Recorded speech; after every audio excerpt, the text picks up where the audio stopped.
예, 오늘 이렇게 부산교육 한마다 그게 진짜 의미가 있다고 봅니다. 학교 교육도 중요하지만 이 사회교육이 굉장히 좀 활성화되는 게 좋을 것 같습니다. 시간이 지금 많이 없는 것 같은데 좀 심플하게 짧게 하도록 하겠습니다. 제가 오늘 여러분께 말씀드리고 싶은 것은 이런 겁니다. 우리가 사람이 책을 만들고, 그죠? 그 책이 또 사람을 만듭니다. 도시가, 시민이 도시를 만들기도 하죠. 도시가 또 사람을 만듭니다. 그래서 제가 오늘은 큰 의미에서 독일의 환경교육 사례지만, 교육이라는 것이 그냥 이렇게 교육만 잘한다는 것이 아니라 사회를 바꿔야 되고, 그 사회가 그런 교육을 만든다 하는 전제에서 제가 독일의 사례를 하게 되었습니다. 독일이 환경 선진국이 된 게 그렇게 아니에요. 굉장히 어려움이 있었어요. 공해도 있고 이런 거를 어떻게 극복할 것인가 하는 과정에서 환경교육이 필요하다고 한 게 한 1970, 80년대부터 있었고 그걸 학교에서 잘 해내기 때문에 그렇습니다. 저는 환경교육이 전공이 아니지만 저는 환경경제학을 했고 환경정책학을 지금 대학에서 가르치고 있는데 예전에 언론사에서 환경 전문 기자를 좀 오래 했습니다. 제가 2002년도에 2003년에 환경수도 프라이브룩에서 배운다는 책을 냈고 그게 지금 중학교 교과서도 좀 소개되어 있는데 오늘은 그 중에서도 프라이브룩에 대한 기본적인 그런 걸 가지고 독일의 환경교육을 말씀드리도록 하겠습니다. 예, 지금 세계적으로 잘 알려져 있는 모델 중에 선진국형은 프라이브룩가 있고 개도국형으로는 구리치바 형을 말합니다. 지금 살기 좋은 도시 중에 손꼽히는 게 프라이브룩인데 이 도시가 독일 연방이 한 20만 정도밖에 안 되는 도시지만 독일 연방의 환경 수도가 된 이유는 오히려 시민단체가 도시, 지자체에게 여러분이 환경도시가 되는지 한번 오픈라인 해봐라 해서 우리 같으면 환경재단이 전국에 몇백 개 온 지자체의 환경 수준을 체크해서 환경도시라는 칭호를 준 거예요. 우리나라에 생각할 수 없는 그런 일이고요. 이 계기가 1970년대 반핵운동에서부터 시작했습니다. 오일 쇼크가 봤을 때 독일은 17번째 원전을 만드는 걸 우리 같은 부산에서 기장정도 했습니다. 이게 비리인데 이때 많은 시민들이 학생들이 반대를 했지만 반대에서만 끝났으면 독일은 프라이브룩은 별로 알려지지 않았을 겁니다. 그런데 그때 우리가 실천하고 에너지를 줄이고 환경교육을 바꾸자 하는 그런 의식이 있었고 그때부터 이런 어떤 프라이브룩가 세계적인 태양광 그런 도시, 재생에너지 대안도시가 되기 것입니다. 그 계기는 1970년대, 80년대 초에 자랑하던 흥미, 우리 같은 대마고원 정도 수준의 산림이 산화, 질소, 산화물, 황산, 산화물 이런 것 때문에 산성비로 인해 가지고 망해가지고 산이 그냥 우리 소나무 재성충같이 다 사라지고 그 귀하던 그런 산 그리고 독일의 이 원전을 세우는 것에 대한 반대 운동을 통해서 프라이브루크가 태양도시를 건설하게 되었습니다. 대안으로서 에너지 절감하고 천연가스 지역 발전하고 코제너레이션이죠. 열병화 그리고 재생에너지 특히 태양광에 투자를 해서 이 프라이브루크 시내의 태양광 발전소가 지도같이 엄청나게 많고요. 우리 같으면 사직구장 같은 데를 시민들의 주식을 모아서 솔라, 태양광, 패널을 깔게 됩니다. 지금 여기가 우리 같으면 부산역 같은 그런 건데 자전거 보십시오. 일본도 오늘 우리 원종익 박사께서도 일본 사례를 많이 하겠습니다만 생활화가 되어 있는 거죠. 자전거가. 저도 오늘은 자전거를 집에서 보통 제가 몇 년 전부터 지하철까지 파크앤드라이브를 하고 있습니다. 그렇게 해놓고 버스를 타고 왔습니다. 그렇게 보면 환경수도 프라이브루크는 자전거와 자동차가 공존하는 교통 시스템을 만들었어요. 그래서 우리가 지금 이야기하는 5030 몇 년 전에 했던 것이 프라이브루크에는 1990년 부터 지금 우리보다 30년 앞서서 5030을 했단 말이에요. 왜? 주택가가 있는 데에서 대도시에서 자동차가 속도를 높이니까 사망자가 난다. 20만 사는 도시에 사망자가 난다는 건 우리 인간의 수치다. 시의회에서 결의했습니다. 그래서 어떻게 하면 좋겠는가? 그게 30km 이하로 낮추자는 거고요. 여러 가지 방법들이 있습니다. 그 다음에 쓰레기 줄이는 거, 우리도 쓰레기 줄이는 잘 하고 있습니다. 이때부터 모든 리사이클링 같은 형태로 한 5개 정도를 분류해가지고 하고 있죠. 그 다음에 지속 가능한 경제 면에서도 우리가 유기농 같은 경우가 자체적으로 자율적으로 아주 잘하고 있고, 금융 자체도 우리가 지금 이야기하는 사회적 금융이 1990년대 다 이루어지고 있었습니다. 그리고 숲과 하천이 어우러진 도시로서 참 놀라운 것이 보면 90년대부터 녹지 관리에 살충제를 안 써요. 그리고 그 도시의 곤충이라든가 이런 새를 보호하고, 그리고 이런 어떤 것이 시민단체와 거기 있는 분트라고 독일에 우리 같으면 환경동이라는 녹색연합 같은 단체와 환경교육을 함께하는 마인드가 시라든가 교육청이 있었다 하는 것입니다. 그렇게 해서 제가 책에도 썼습니다만 환경수도 프라이브로크의 힘의 원천은 교육입니다. 철저한 학교교육과 사회환경교육입니다. 즉 1970년대 80년대부터 환경교육이 가장 기본적으로 학교에 있었고, 그러면서 그때 교육받은 사람이 제가 그런 표현을 썼습니다. 환경 386이 다 지금 와 계시는 우리 한수련 대학관님이나 이런 분들이, 또 유승희 팀장님이나 이렇게 저기 또 차영건 센터장이나 이런 분들이 지금 계시는 분들이 다 시민사회에 있든 아니면 공직에 있든 간에 그런 환경 마인드를 갖고 하기 때문에 학교가 바뀌는 거죠.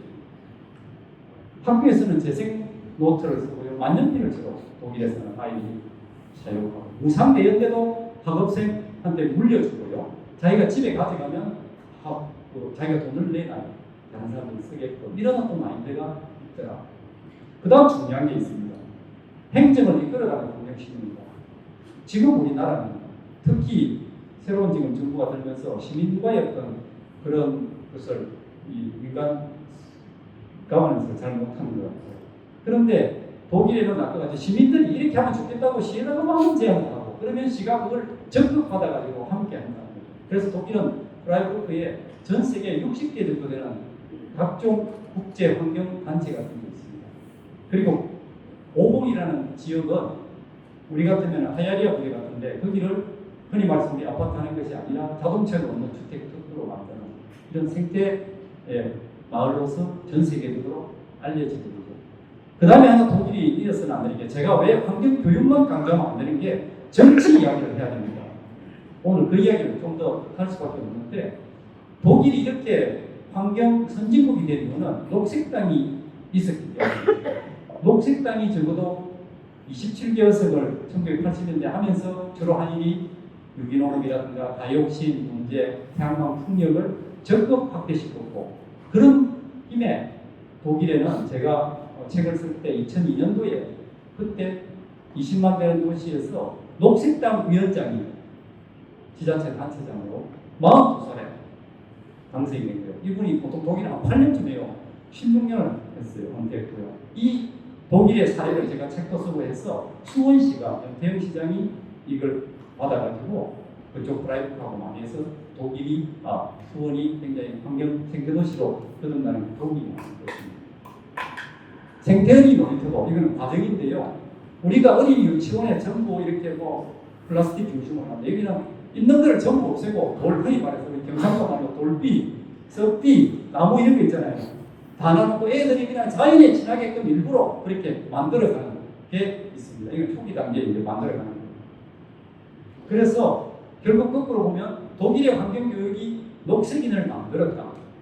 그 과정에 1980년대에 학교 차원에서는 환경교육을 기본 교재로 중시하고, 연방의 교육과학성이 환경교육을 미션으로 만들었고, 그래서 기본적인 정부 정책과 환경교육이 딱 맞아떨어진 거고요. 그 중에서 이제 보고서 보면 학교 환경교육의 기본 특성이 일상생활에서 학습하고 행동적인 걸 하고 종합적인 관점에서 접근하고 비판적인 의식을 갖게끔 하는 거예요. 그래서 일반적으로 보면 여기서 올라온 게 있습니다. 환경교육의 6대 기본에 쉽게 말하면 우리 교육청 리더 작전주의 방침인데요. 일반 교육의 한 부분으로서 환경교육, 혁신적인 방법, 주체적으로 하게 하고 정치적인 교육.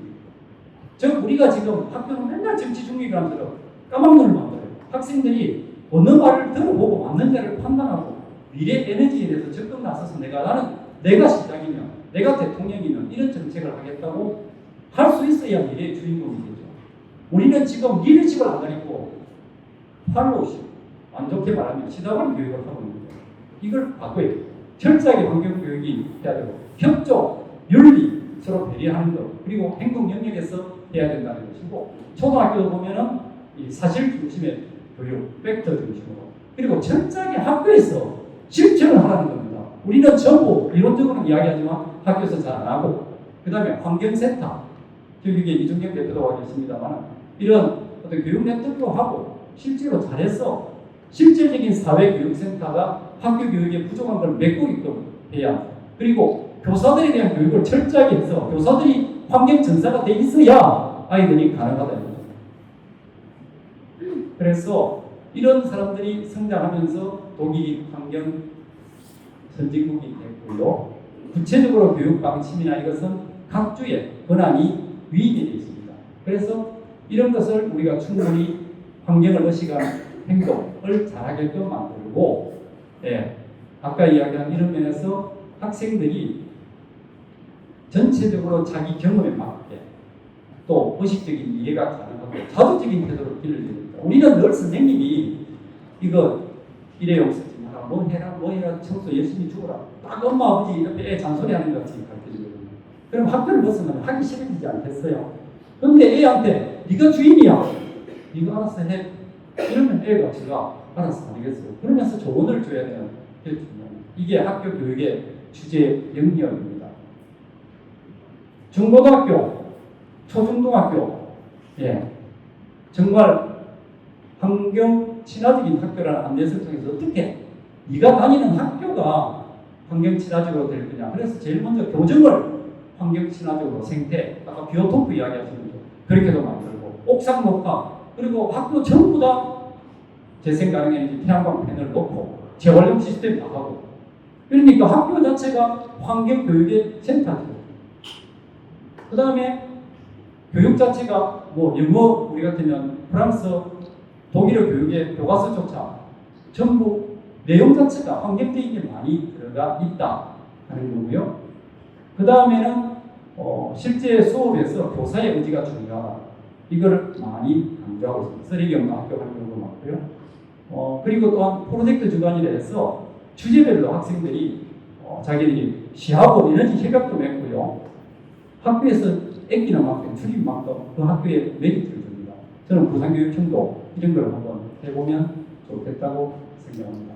취학전의 아이들도 그냥 놀리지 않습니다. 이거는 취학전의 아이들은 환경시민단체가 맡아서 그런 시설에 아이들이 가서 재밌게 놀게끔 만듭니다. 대학도 그렇습니다. 프라이버트 대학 같은 경우는 자판기 쪽에 예전에는 없었어요. 근데 자판기가 들어오면 그게 전부 자기 급을 대고 하는 거예요. 일회용을 안 쓰게끔 만들고 있고요. 자전거라든가 이런 통학이라든가 이렇게 생각합니다. 자동차 주차는 주로 장애인들이 주로 타고 다니는 정도의 의식이 되어 있다. 그리고 사회 환경교육이 상당 부분의 환경교육은 밖에 있는 시민단체나 이런 데서 실제로 하고 있고 환경상담원, 컨설턴트가 굉장히 많고 기업도 ISO 도입과 관련해서 노력을 많이 합니다. 그 다음에는 이제 이런 우리 같은 국제 영화제가 있는데 프라이브의 사례를 보면 영화를 통해서 에코 영화제가 있습니다. 그래서 전 세계에 에코 어떤 관련된 영상을 모아서 상영을 하고요. 그리고 이런 이제 에코 스테이션, 와커 스타치온이라는데 이런 에코 스테이션을 만들어갖고 여기에 빗물 제이용이라든지 태양광 패널이라든가 그 지역의 환경 생태에 대한 이야기를 다 넣어놓고 이걸 시민단체가 운영을 하고 지원은 모든 시에서 교육청에서 파견도 다 보내주고 자율학습으로 하라고 이야기합니다. 그분들 전부 이런 걸 가지고 열심히 합니다. 예. 그 다음에 이제 학교 교육을 좀 보면 멜딩거 초등학교, 예. 토니 베르크주 독일 남서부에 있는 학교가 여기는 이제 책으로 우리나라도 좀 알려졌는데요. 여기에 교장 선생님이 특별했어요. 쓰레기 제로 학교 4만 그루 이상 나오신 우리 부산에도 나무를 많이 심은 그런 학교 교장 선생님들이 있습니다만 이 울리 셰퍼라는 사람이 학교에 와가지고 마을에 하수관 설치하는 거 어떤 잘못된 거 반대하고 생태계를 파괴하는 그런 문제라든가 그러면서 교장이 되고 나서는 시민들과 함께 하천에 생물 조사하고 하천 주변에 나무 심기하고 이렇게 해서 나중에는요 이 우리나라에 책이 나와 있습니다. 지렁이 카로라고 해서 학교 수업을 어떻게 하느냐 지렁이 가지고 다요. 지렁이의 이름이 카로예요. 글자를 지렁이 가지고 만들어갖고 음악 시간에 카로에 노래하고 공작 시간에 카로 사육 상자 만들고 그 카로 스타일 머리 하고 지렁이에게 좋지 않은 쓰레기 안 버리고 이런 형태의 아이들이 재밌게 지렁이 하나 갖고 교육을 하고요.